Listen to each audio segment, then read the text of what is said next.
اشفاق احمد صاحب سفر در سفر میں تحریر کرتے ہیں۔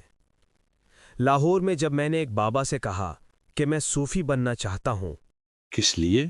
اس لیے کہ یہ مجھے پسند ہے۔ مشکل کام ہے، سوچ لو۔ اب مشکل نہیں رہا کیونکہ اس کی پرائمری اور مڈل پاس کر چکا ہوں۔ پاس انفاس نفی اسبات کا ورد کر لیتا ہوں۔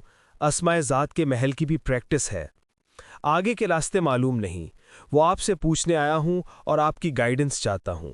تو پھر تم روحانی طاقت حاصل کرنا چاہتے ہو، صوفی بننا نہیں چاہتے ہو۔ ان دونوں میں کیا فرق ہے؟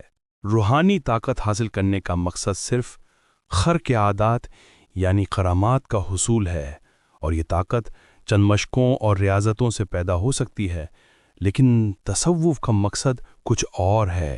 وہ کیا؟ تصوف کا مقصد خدمت خلق اور مخلوق خدا کی بہتری میں لگے رہنا ہے۔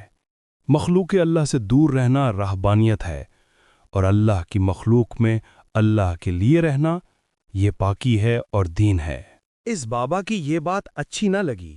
بیچارہ پنڈو بابا تھا اور اس کا علم محدود تھا۔ میں اٹھ کر آنے لگا تو کہنے لگا، بابا روٹی کھا کر جانا۔ جی کوئی بات نہیں، میں سائیوال پہنچ کر کھا لوں گا۔ خدمت سعادت ہے، ہمیں اس سے محروم نہ کرو۔ میں تون و کرہن بیٹھ گیا۔ بابا اندر سے رکابی اور پیالی لے آیا، پھر اس نے دیگچے سے شوربہ نکال کر پیالی میں ڈالا اور دال رکابی میں۔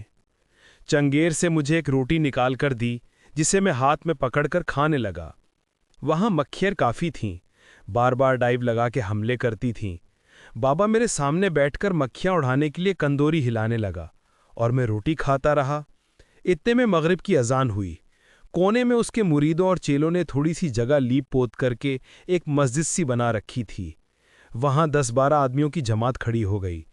مجھے یہ دیکھ کر بڑی ندامت ہوئی کہ میں روٹی کھا رہا ہوں اور پیر مکھیاں جھل رہا ہے۔ میں نے کہا، بابا جی آپ نماز پڑھیں۔ بابا جی آپ کھائیں۔ کوئی بات نہیں، آپ کھانا کھائیں۔ جی مجھے بڑی شرمندگی ہو رہی ہے، آپ جا کے نماز پڑھیں۔ کوئی بات نہیں، آپ کھانا کھائیں۔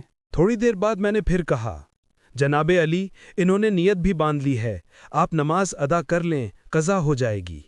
نماز کی قضا ہے بیٹا، خدمت کی کوئی قضا نہیں۔ آپ آرام سے روٹی کھائیں۔